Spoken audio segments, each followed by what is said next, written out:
Okay, so I can't remember. I guess I'll go ahead and start. I can't remember if I did this one, but let's look at this set of homework switches in 5, and then we'll jump into 6 next time. Um, did I actually do this last time? I've done these so many times. Did I do this? Do you remember? If not, that's okay. I'll just go ahead and. Oops, that was not what I wanted to do.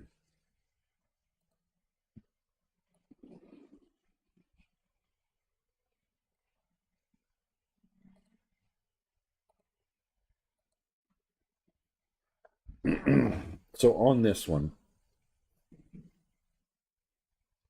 technically, you've got a situation where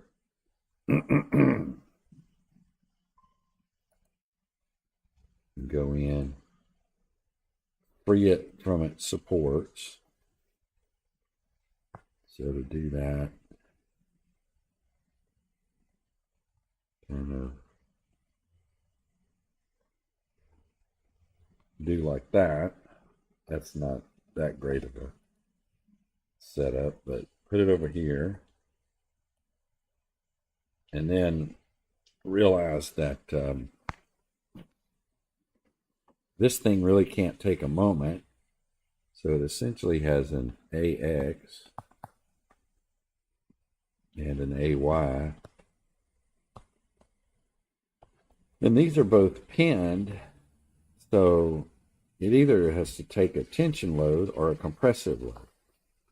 So it has to go along its line of action. And since it's 1.5, 1.5, this thing is 45 degrees. Now, there's two ways you could look at this. And then, well, I guess we'll do it the one way, and then we'll go back and find another way to look at it. It's a simple, straightforward choice of two areas, this one or this one, that you don't know the answer to. So the first approach might be, move it down here so I can move it away. I'm going to sum the moments about this point A. And I'm going to basically pick that being positive. Has to be 0. So I'll go out here to the end. And that is going to go this way around A, which is the opposite of that way. So it's going to be 4 times 3, which that's the distance there. And then you're going to get a component that goes up here, and a component that goes this way, breaking into its component. So anyway, I'm going to get the C and the Y, C in the Y direction, times that.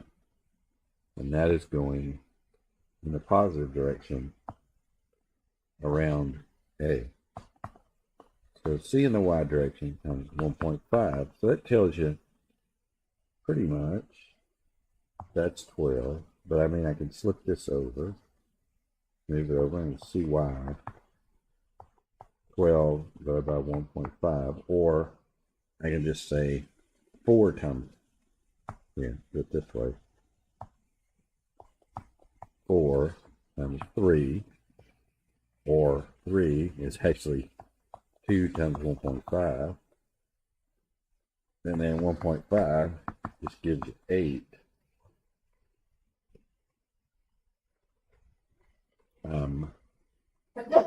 Since this is 45 degrees, the component in the X direction, and maybe I'll use a different color here. Component in the X direction, I'm going to use this one. The component in this direction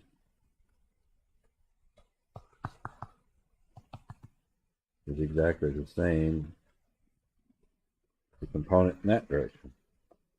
So this CX is going to be equal to 8 as well. We found that to be 8. makes sense. This is 4. You're moving it down half the distance. It's going to have to be twice as much to offset the moment from here. So we got 8 here, which I know I could drop up under here. I mean, this is working it in reverse direction, but I can flip the equations in a second. So in other words, I can say sum of the forces in the x direction now will tell me that this one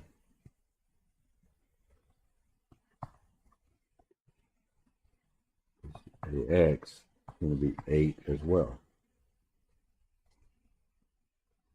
So I've got an 8 sitting here, which doesn't look like an 8, so I'll make it look like an 8. An 8 here, an 8 here.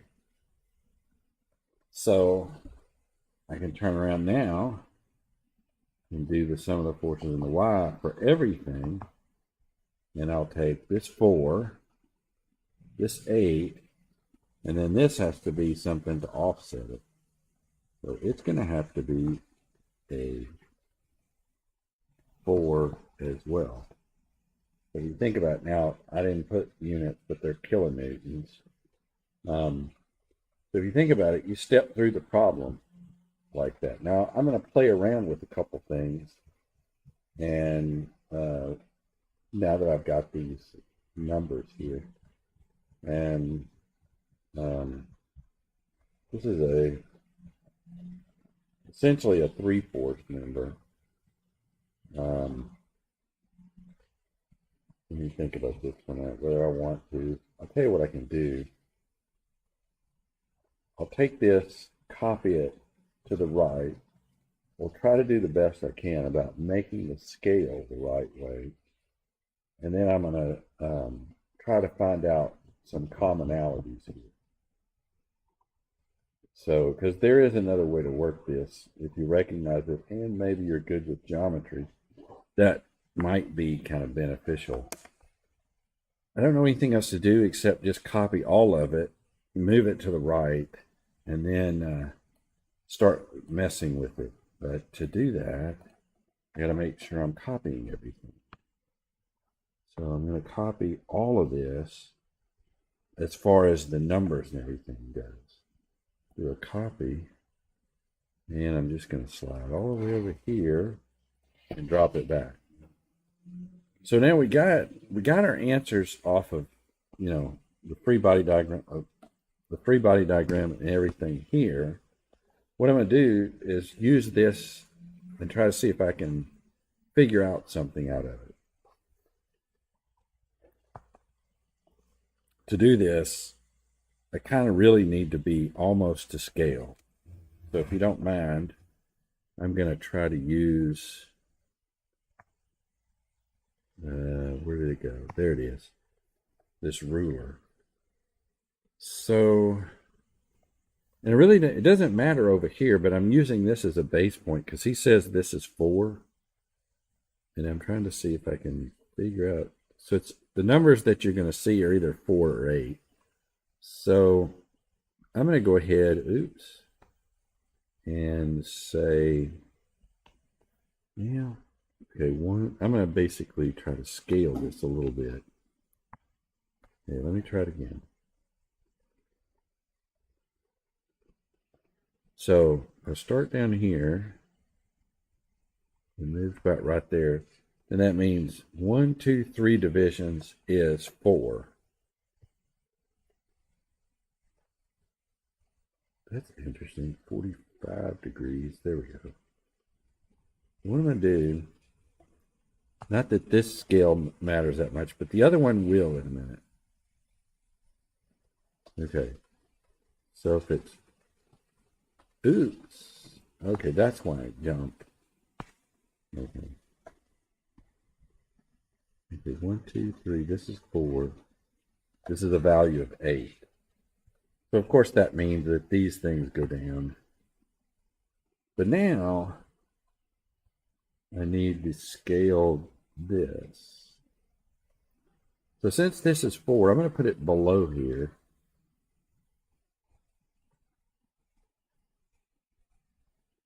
Okay. 1, That's about 4. And remember, AX equal to AY is equal to 4. So this is 4. Okay.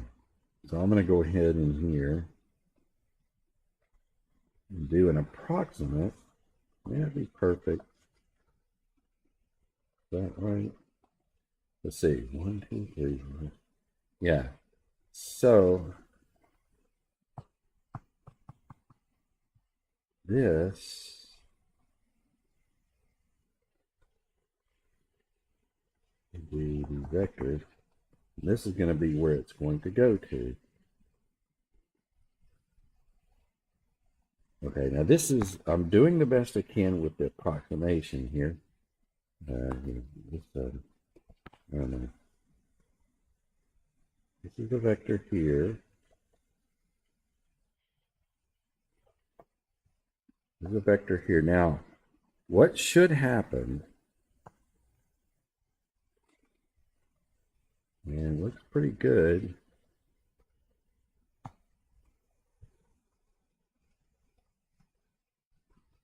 They all go through a location right here. That's pretty good given the fact that that's the case. So now there are 3 vectors. So if you have a 3-force member like this, there's going to be some commonality where the vectors are all going to go through here. And that's one of them right there. So that's a way of checking it. If you wanted to, you could find that point. And if you went over here and found it, this is 45 degrees. This is 45 degrees. So if that's the case, this point should be 1.5 up here. And that 1.5 will tell you, okay, so if you have a triangle, whose height is 1.5 and whose distance is 3, that tells you that this side is half of that side. And it turns out that's the same thing you get here. This side is half of that side. So you can use this. So I'm basically saying that we did all these forces and everything here. But actually, if you looked at the geometry, you wouldn't even have to do some of the forces or moments anywhere. You would just have to find where 2 of the forces coalesce through, like this one and this one pass through here. Therefore, so does this one. And then you could use that information to find the geometry and then the values. So that's kind of a theme that exists across all of those. Okay, what's going on here? Okay. So let's look at the second one. The second one was a slightly more intriguing, but it was also a bit annoying. And I'll tell you why it was annoying, or it still is annoying. But this goes in line with the concept of that I've talked about before. Just take that and go over here. I'll go ahead and create a new one. And get rid of the ruler for a moment. So on this one, okay, legally, if you were doing this in practice, if you broke this pipe and pushed it down, this would supply a resistive moment. But the way he has done these is he's decided that in this, he must have said something to the effect of perfectly aligned, but he does not. Supported by smooth journal bearings. Okay. So he is assuming, they have to remember, this is a 3-dimensional problem, so you only can solve for 6 unknowns. So this can hold a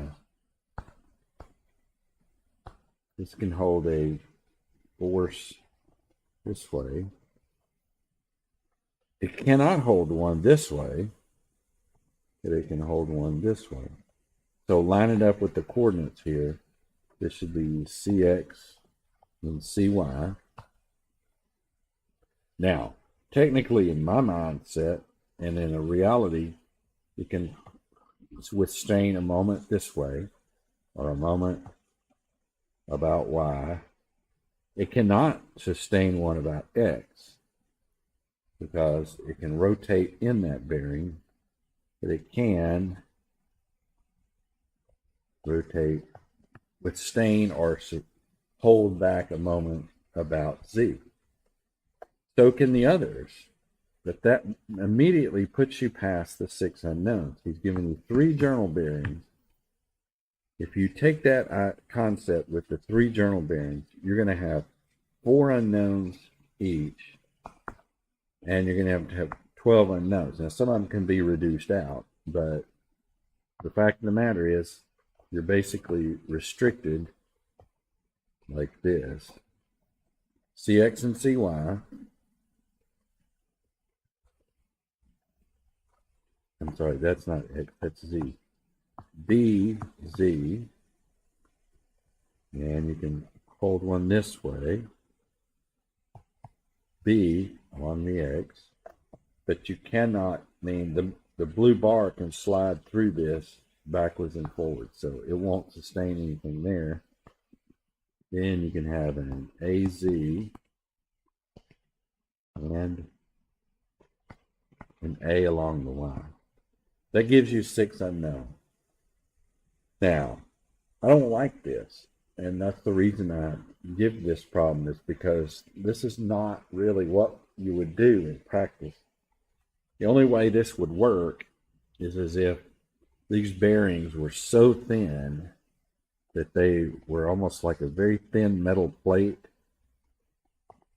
in which the pipe was slid through there, and technically the pipe could rotate down through this thing or rotate up through this thing. That's what this thing is actually saying. It can rotate in all these different directions. That's not what a bearing does. So essentially when you slide it in there and you start moving it around, that's not what it's going to be doing.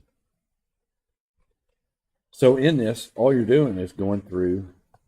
You can do this in a simple sort of form. Sum the moments about A, C, and B. A, B, and C. Well, I said that. Yeah. A, B, and C. You can simplify things out a little bit by, let's see. There really isn't. You got a 0.6, you get a 0.6, you get a 0.4, and you got a 0.6. No.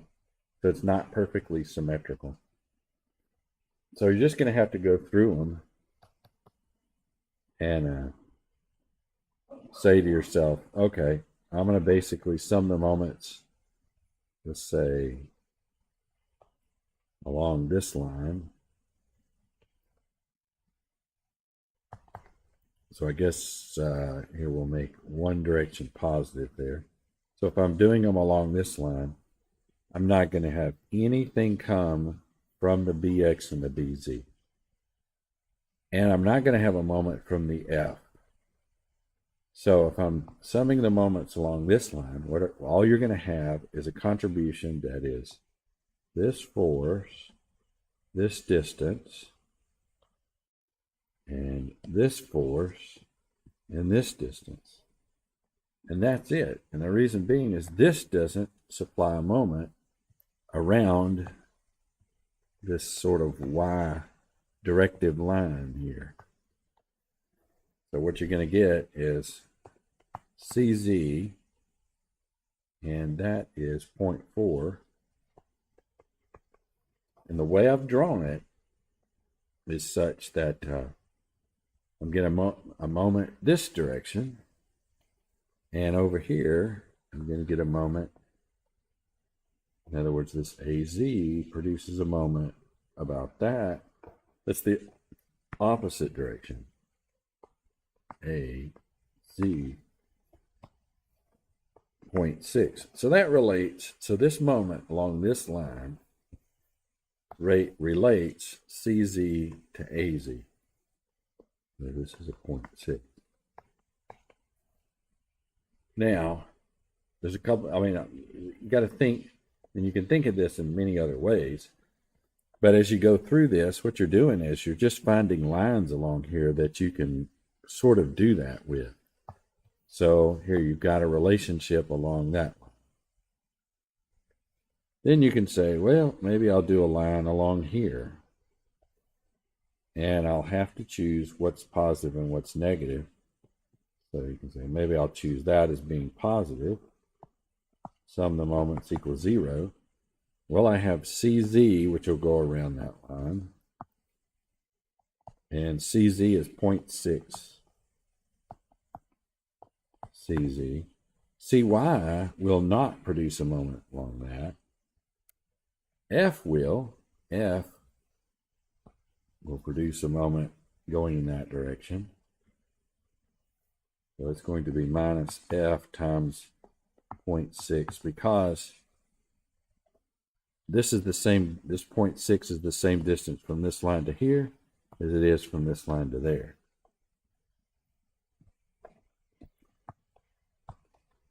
Yeah, this way I can erase it a little easier. Then what else do I have along that line? The only other thing I have is this AZ. The AY doesn't rotate around this, so it doesn't produce one. So I basically get this AZ. Think of it like this. This is an axis that goes all the way from here through to here. So this AZ is going around this thing this way. And it's a 0.6 over. And you're just basically dead in the water. That's it there. So you're done there. So you can move your line. I mean, I've already done a line out here. I've done a line along here. I haven't included anything for the B's yet. So there's not much I can do there. I can include a line vertical. Let's see if I can get that drawn. Let's see. I can include the line vertical along here. Okay, if I include that line vertical, sum the moments along that vertical line and make it positive that way, you're just going to have this spinning around it and that spinning around it. Both of them going in opposite directions. So it'll be CY times the distance, perpendicular distance there. And that would be 0.4. And then the 0.6 times the AY.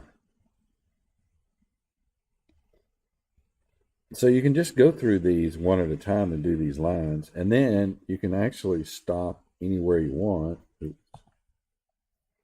and do sum of the forces in the X equals 0, sum of the forces in the Y equals 0, and sum of the forces in the Z is equals 0. Make sure you pick up everything.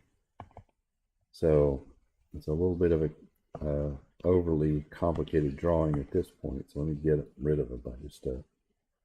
So if you start taking a look at the X, this being the X,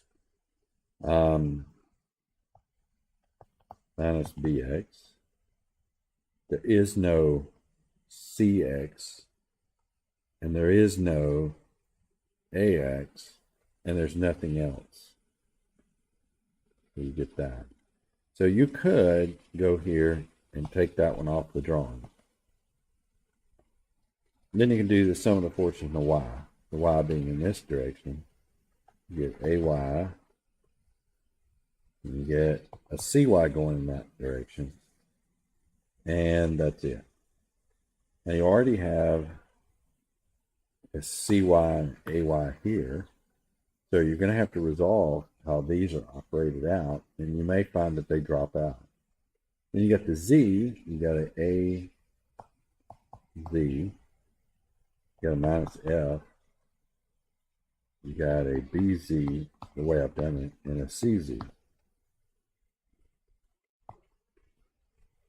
And with all of that, in any particular mode, you can actually go in and move it, pick another line on the diagram and do some of the force or some of the moments about it.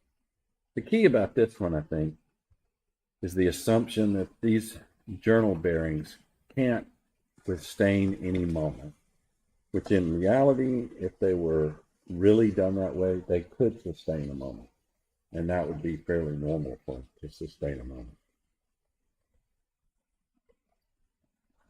So although this is a good problem, it's a situation that wouldn't exist in the real world.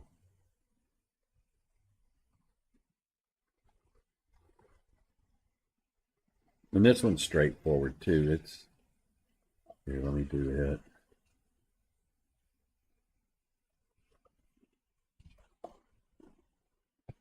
And then we'll go on to trusses.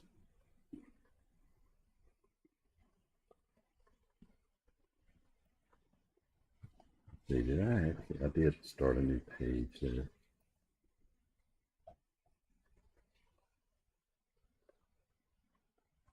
This one's similar in the fact that you got to replace the supports with what they term a free body diagram. And I didn't do a good job of taking it up there, but, and not only that, the drawing itself grew in size.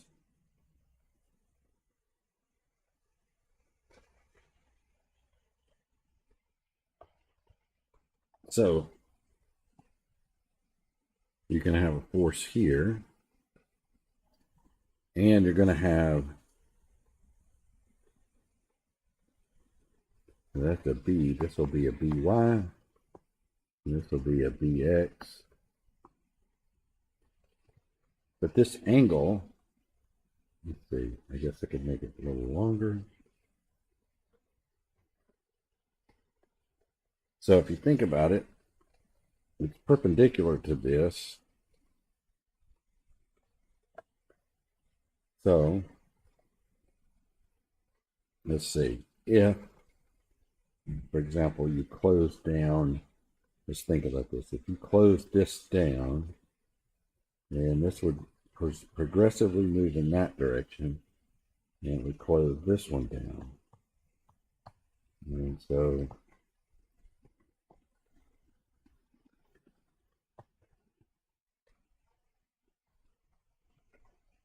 you end up with a triangle like this.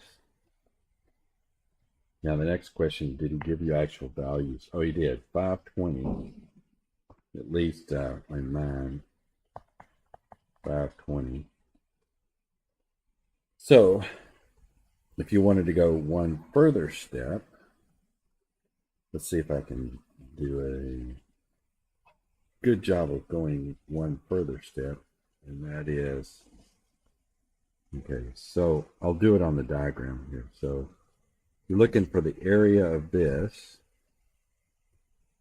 and the area is 3 times 520, and if you look at the units over there, you will find newtons per running meter.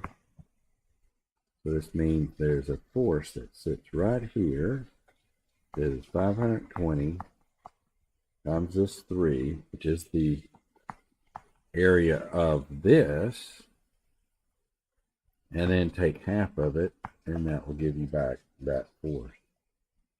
And the fact that it's 3 over means that this thing lays right through, location of 1. Now, you've got the same thing sitting on this side, which is 523 over 2. And now let me see if I can do another clipping of this.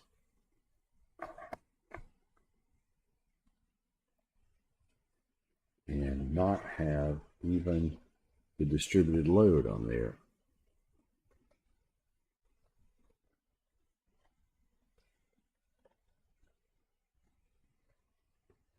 Okay, so now I'll take this thing, drop it underneath here. What you end up with is a, let's just say Bx, By, a, let's call it a force A, 4, 3, and 5. Now, if you look at that, there's something interesting you can do. And here, I'll go ahead and do this. And I'll do this one. And let's see, 520.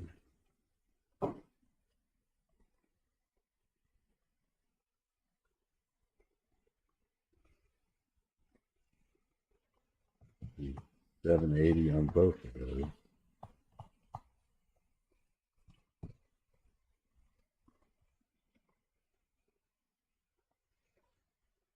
And so now all you're going about doing, you've got the thing completely broken down with the ground under there, which I shouldn't have copied that part, but so it's like floating above the ground. And so you've broken it down to the point where you've got 1, 2, 3, 4, 1, 2, 3, 4, 5 point loads on the thing. So I don't know, you could head off and try to find this one first. Sum of the moments equals 0. Sum of the moments about A is equal to 0. And what you will find is this is a distance of 1. And these are distances of 2.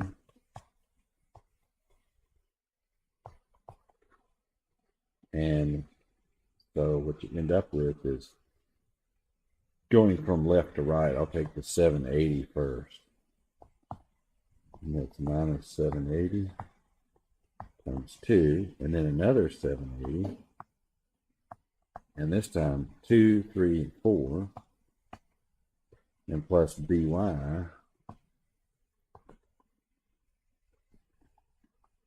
times 2, 3, 4, 6. And that's it, because the Bx doesn't produce a moment about here, and neither does A, because it goes right through it. So with that, you should be able to find By equaling to 780 times 4 and 2 is 6, divided by 6 gives you back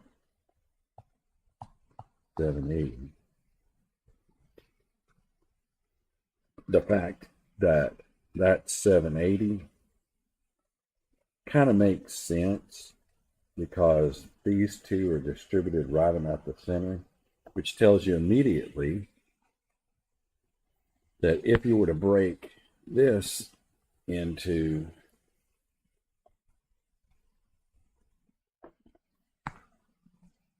its components,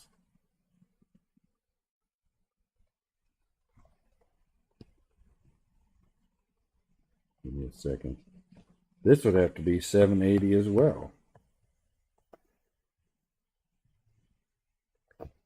And so what immediately you see is if that's 780, it makes perfect sense now, because you could say that's 780. That's okay. It makes sense. Move that to the side. And then say, yeah, it's 780. Yeah, grab this part.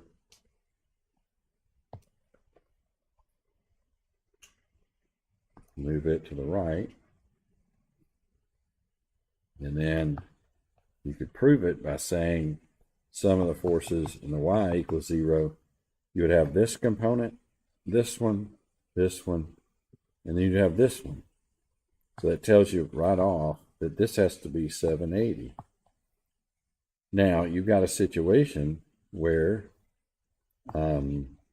this has to fulfill that 3, 4, 5 that we've got. If that's the case, then you should be able to get the value on the other side.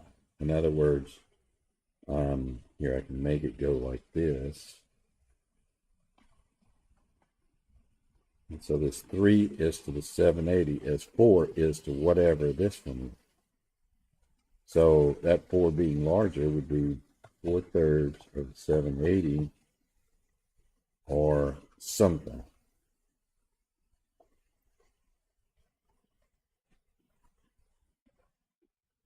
$1,048. No, 1040. Which means now this has to go the other way to offset it. So by nature,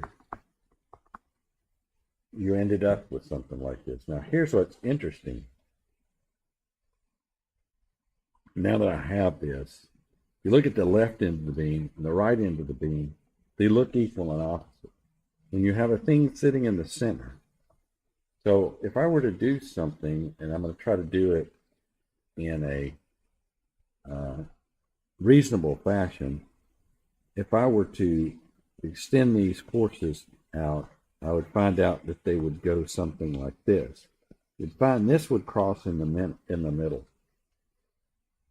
So if you look at it, you do have 4 forces here. But if you combine or move these to the center, you can actually do that, where you move them to the center, and actually you'll have a 3-force member, which will sit right basically in the middle. So there are times in which you can take a 4-force member and turn it into a 3-force member. So, so someone who has done this enough would recognize that actually this uniform load actually passes right through the middle. If it passes right through the middle, of course, you find out its value, and you'll find this passes right here, which means that so does that. So then what you realize is, hey, this force is an exact mimic of the force over here. So whatever these values are the same that are over here, regardless of how it's set. That's what ends up happening.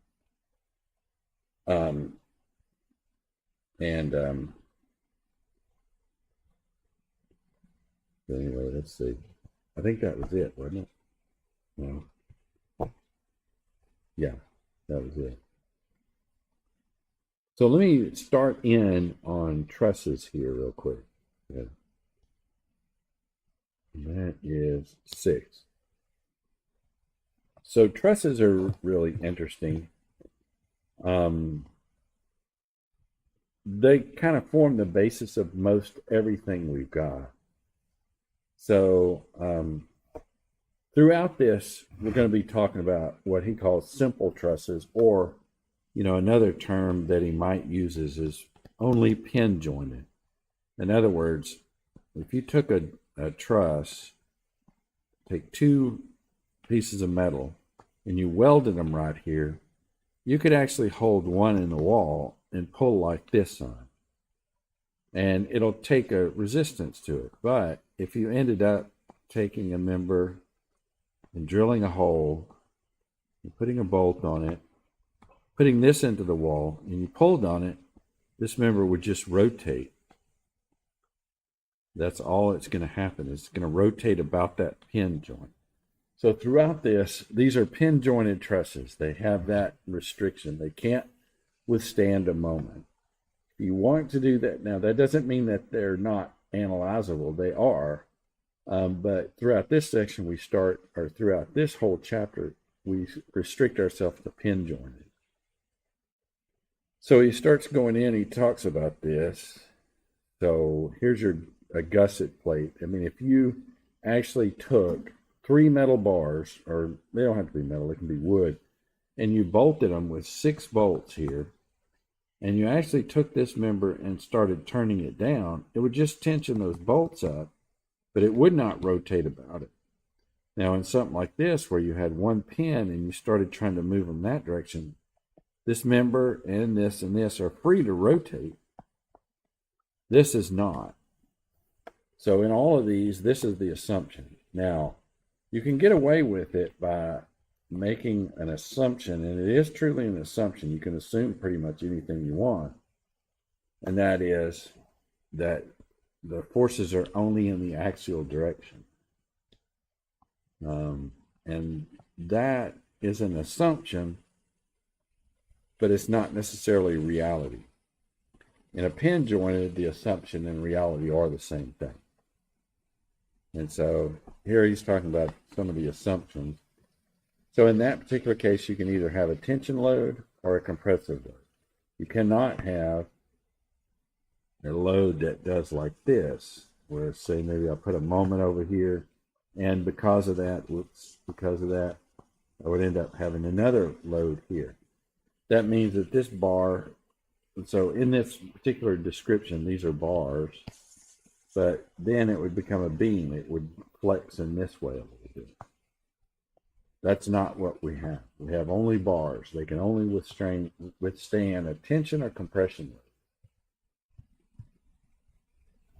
And when you go look at this kind of stuff, you start realizing there are members that, I mean, I don't know why he does it here, because there's a whole section on it later, in which there are members that play no role. Like, for example, if you had this, and you're putting this fourth P on it, these two members are not even needed. There's two ways to do these: method of joint and method of section. Method of joints is you basically focus on the pins. Some places will call it method of pins. There are other words for it, but it's basically where the joints of the members come together. So the way it works is, you look at it, they can only take a tension and compression load. So what he has done is he's looked at B itself. And at B, you have a situation where, of course, you're pulling on it with 500, but this is a tension in here you don't know about. You don't know what its value is. And it turns out this member. So this is the tension in this member. Now, you can assume it to be a compression, and the actually sign will change, and you don't have to worry about it. As long as these forces line up with the members themselves, that's all that matters. And so he goes in and he takes this. Okay, when you're doing this, there's no more using of the moments here. It's basically sum of the forces in the X and sum of forces in the Y, because you're looking at a point. And so you know that the X component of this has to be 500 going that way. If this is 45 degrees, then by the way, that'll be 500 going this way.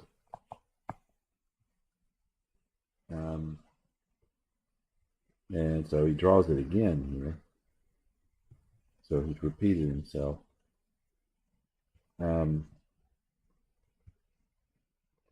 So it looks like now he goes down, takes that same member, and actually works through it. So he takes the joint or pin B, he puts the loads on it, and he sums the forces in the X and the Y direction. What does he do? 500 times FBC, this, and sine of 45. Tells you the member here. I mean, the force in that member right here. Then you go in, sum the forces in the Y. And this is the Y, and this is the Y. So you get that. You end up with 500. That's not too unexpected. That's pretty reasonable.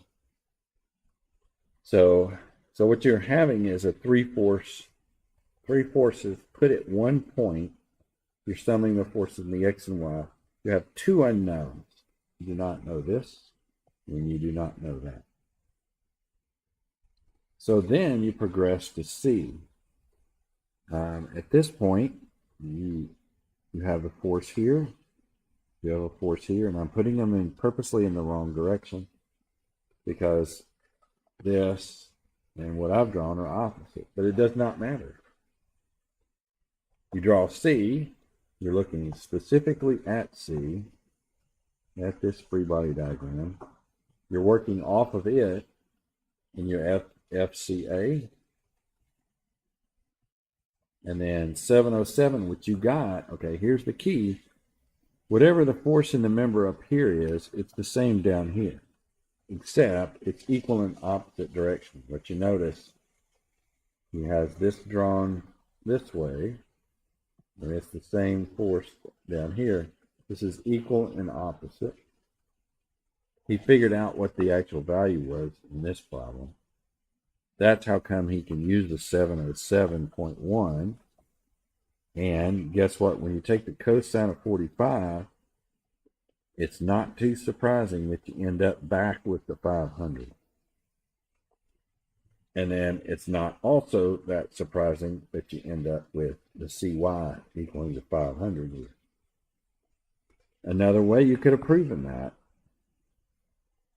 is taking the whole structure. You can say AY, AX, and CY. Take the whole structure, sum the moments about A, and you'll realize that this distance is the same as that distance, and that'll tell you that CY has to be 500 as well. So there are times that you can run through these in multiple ways. So there's no real reason you should make any mistake on any of this. Now, if that's the case, and this is 500 here, and this is 500 here, this has to be 500, and this has to be 500. So let's see if method of pins gives you that. And so you look down here, and you get 500, 500, and lo and behold, it's 500 on that as well. And I do not know how that ends up. Oh, that was selecting of that. And so this is a good picture here, which is a complete outline of everything. What he's done is he's taken the pins away. He's left the members away from each other, kind of exploded the whole diagram. He looked at it, and what you notice about each one, okay, I'm going to try my best to kind of,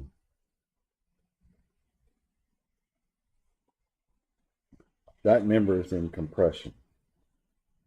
But if you look at it, and this vector right here is equal and opposite to that vector. And this one is equal and opposite to that vector.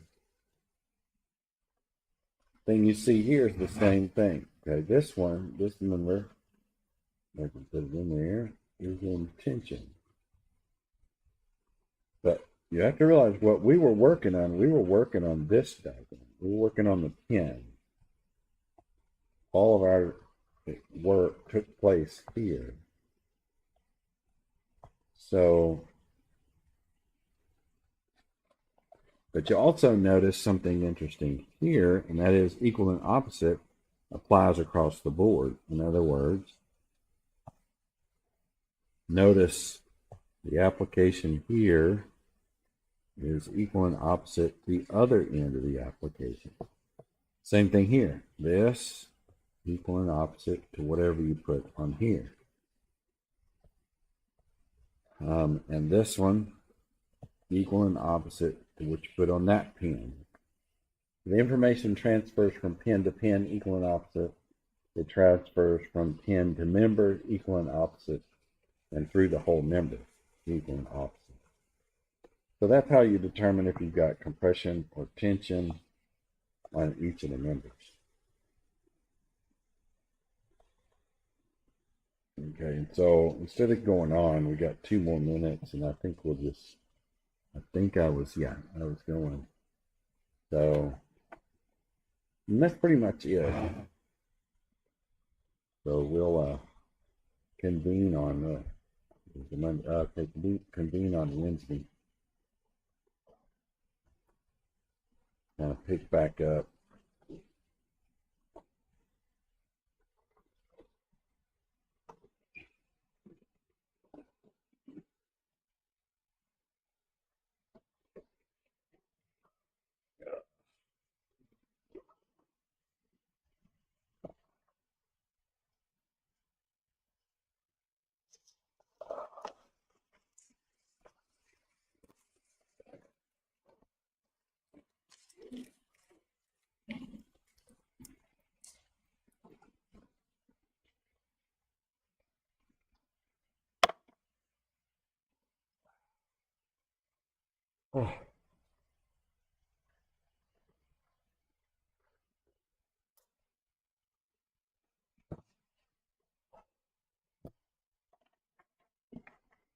So I'll be producing a lecture.